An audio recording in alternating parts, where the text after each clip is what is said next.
This is a stunning opening trap and RICHTER RAUZER variation against Sicilian defense, and you can crush your opponent in just 22 moves like Mikhail Tal did against Bent Larsen in 1979. So without further ado, on to the video. Mikhail Tal with white pieces opens with this e4, c5 from the Bent Larsen, knight f3, knight c6, d4, c takes d4, knight takes d4, and we see d6. With these moves we see the open Sicilian on the board, knight f6, and with this last move bishop on g5 square we go for the RICHTER RAUZER variation with this queen on d2, and we want to castle to queen side and we want to attack the king side as early as possible. So we see e6 from the Larsen, queen d2, bishop e7, we just castle, a6 taking any further possibilities of this knight jump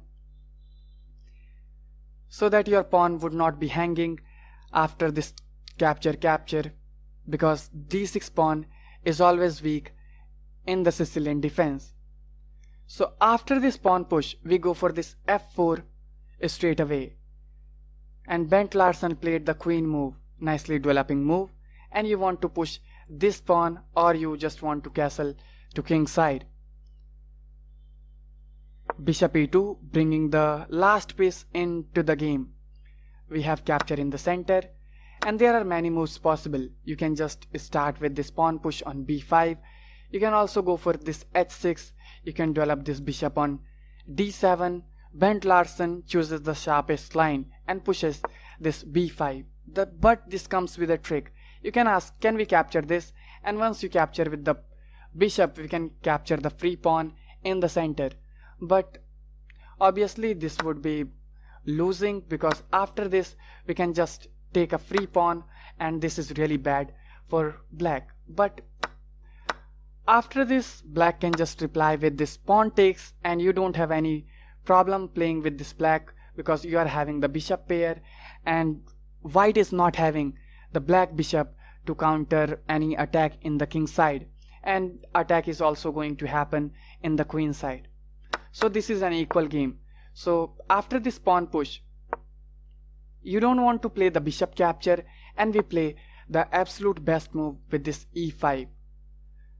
We have capture, and this knight is jumping on d5 square. So first we trade the bishop, and the absolute best move here is to capture this knight and attack this bishop.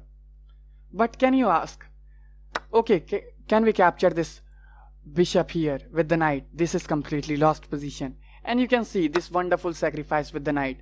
Once you take with the pawn, we can just take with the bishop, attack with the check, and you can never move the king, because if you move the king you are just getting checkmated. After you take with the queen, this is a wonderful checkmate. So what you have to do, you have to give up your piece back, and once you capture with the queen capture, rook capture, we just want to deliver some uncover attack and capture some pieces, and you don't have time to castle because you are losing this knight. So you want to play the king move first, but now we can just push the pawn, and we can start pushing the pawn, and we can easily win this game from here, as you don't have time to capture this because there would be some checkmating threat, and you would have to play some more moves to solve this problem. So this is obviously completely winning game after you play this knight capture, this bishop. So you can also ask, can we capture with this queen? Obviously not, because you are losing a pawn in the center, and after you lose a pawn, obviously this bishop is coming with a tempo, but this will not help. We can even sacrifice this bishop again, and once you go for this queen check, you need to move the king, and once you move the king anywhere else, this is the only square. Rook is coming into the game, attacking this, so you want to deliver a check first. Once you deliver a check, this bishop is stuck and you don't have a good move with the bishop. The only move here is to just capture here, attack the rook, but we can just pin this bishop, and the queen move is coming to attack this bishop. Obviously we cannot really play the queen move straight away, because if you really play the queen move, or let's say you play the king move first, because there were some checking ideas and we could play the queen on f2 square.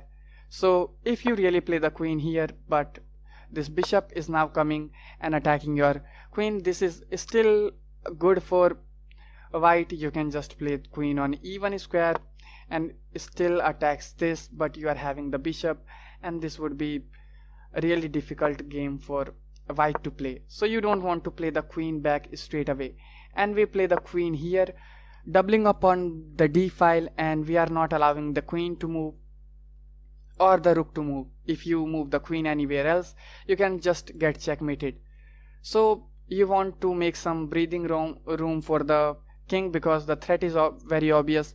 We just want to eliminate this, and you won't be able to capture because there is a checkmate. So once you play the pawn push h5 or h6, both are just playable.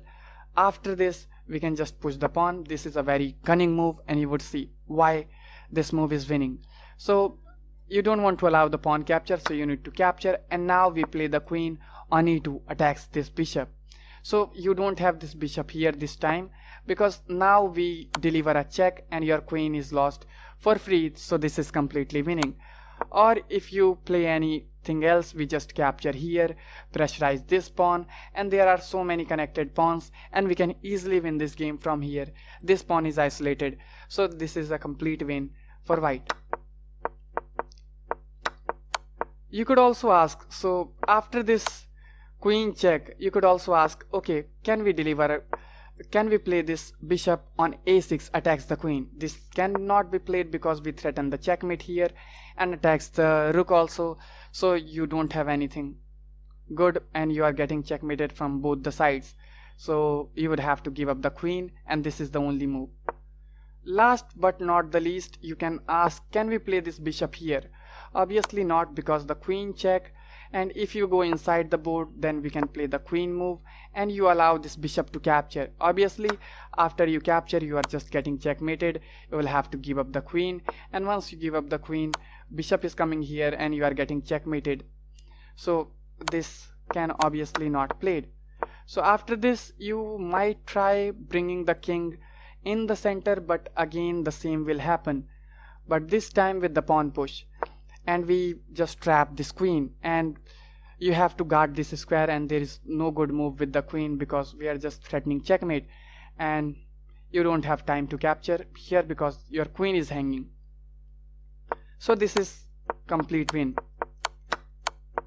After you capture with the knight or you capture with the queen. So Larsen goes for the absolute best move with this knight capture, attack the bishop. So you might ask, okay, can we play the bishop, attack the queen? Obviously not, because this comes with a threat on the queen and we reach the position from the thumbnail. So first we play the bishop move, attacks the rook, and here the best move is to deliver a check and remove this bishop from here so that we can capture here this bishop. So but this was not played in the game, and we see the blunder of this game by capturing this rook. So this was obviously not a sacrifice. Mikhail Tal calculates everything, and now first we play the bishop move, attacks the queen. So you want to offer the queen trade, but the queen trade will not occur, and we play the queen on b6 square, not allow this rook to move anywhere, and the threat is very simple. We want to play the bishop here. We are not in hurry to capture this knight because this knight is never going to jump on a very good square. So after this knight back was played, but this is not going to help. We can just deliver a check, and after you block with the bishop, we can just take with the bishop, king takes. We can deliver a check attacking the king, and once you move it here on a very silly square, you can also get checkmated. So you don't want to move it, and Bent Larsen played this king on d8 square, but this will not help. We can first capture this, attacks with a check, and once you just play this king move on d7, we can deliver a check and pick up this knight, and this is complete win. So once you block with the queen, we play the queen move, and in this position Bent Larsen just resigned the game, and what a brilliant victory for Mikhail Tal. Problem is that we are just threatening the checkmate, and once you play any of the move like the queen move protecting the checkmate, we just capture this knight, and that's it. This is complete win. Your king is stuck and the rook is coming into the game, and there is no way to play this game from here. So how was the video? I will be waiting for your comment, and if you really want to enjoy this kind of exclusive content early on the Facebook, then take the subscription of this page. I would like to thank my 7 subscribers who are already enjoying this free content on the Facebook. So what are you waiting for? Just subscribe this page right now. Or if you want to enjoy this for free, then you can subscribe my YouTube channel where the video is uploaded first. So thanks a lot. See you soon in my next video.